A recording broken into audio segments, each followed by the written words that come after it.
ಇಂದು ಕೋರ್ಟ್ನಲ್ಲಿ ರೇಣುಕಾಸ್ವಾಮಿ ಕೊಲೆ ಪ್ರಕರಣದ ಟ್ರಯಲ್ ನಡೆದಿದ್ದು, ಇದೇ ವೇಳೆ ಕೋರ್ಟ್ನಲ್ಲಿ ನಟ ದರ್ಶನ್ ರೇಣುಕಾಸ್ವಾಮಿ ತಂದೆ ತಾಯಿ ಎದುರು ಕಣ್ಣೀರಿಟ್ಟಿದ್ದಾರೆ. ಹಾಗಾದ್ರೆ ಕೋರ್ಟಲ್ಲಿ ಆಗಿದ್ದೇನು ಇದೆಲ್ಲ ಸಂಪೂರ್ಣವಾಗಿ ನೋಡೋಣ ಬನ್ನಿ.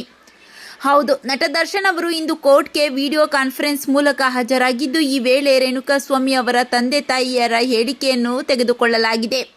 ಸುಮಾರು 2-3 ಗಂಟೆಗಳ ಕಾಲ ವಿಚಾರಣೆ ನಡೆಸಿದ ಬಳಿಕ ಕ್ರಾಸ್ ಎಕ್ಸಾಮಿನೇಷನ್ ಕೂಡ ನಡೆಸಿದ್ದಾರೆ. ಈ ವೇಳೆ ನಟ ದರ್ಶನ್ ಅವರಿಗೆ ಬೆನ್ನು ನೋವು ಕಾಣಿಸಿಕೊಂಡಿದ್ದು, ತುಂಬಾನೇ ನೋವಿನಿಂದ ಸೊಂಟ ಹಿಡಿದುಕೊಂಡು ಅಳುವ ರೀತಿ ಮುಖ ಮಾಡಿ ನ್ಯಾಯಾಧೀಶರಿಗೆ ಕೈ ಮುಗಿದು ಹೊರಟಿದ್ದಾರೆ.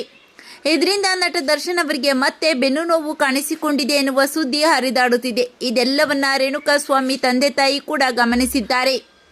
ಇಂದಿನಿಂದ ರೇಣುಕಾಸ್ವಾಮಿ ಕೊಲೆ ಕೇಸ್ ಟ್ರಯಲ್ ಶುರುವಾಗಲಿದೆ. ಇಂದಿನಿಂದ ದರ್ಶನ್ಗೆ ಮತ್ತೊಂದು ಅಗ್ನಿ ಪರೀಕ್ಷೆ ಎದುರಾಗಲಿದ್ದು, ಈಗಾಗಲೇ ಪರಪ್ಪನ ಅಗ್ರಹಾರದಲ್ಲಿರುವ ಡಿ ಗ್ಯಾಂಗ್ ಡವಡವ ಶುರುವಾಗಿದೆ. ಪರಪ್ಪನ ಅಗ್ರಹಾರ ಜೈಲಿನಲ್ಲಿ ದರ್ಶನ್ಗೆ ಟೆನ್ಷನ್ ಶುರುವಾಗಿದೆ. ನಟ ದರ್ಶನ್ ಅವರ ಬಗ್ಗೆ ನಿಮ್ಮ ಅನಿಸಿಕೆಗಳನ್ನು ಕಾಮೆಂಟ್ ಮಾಡಿ ತಿಳಿಸಿ.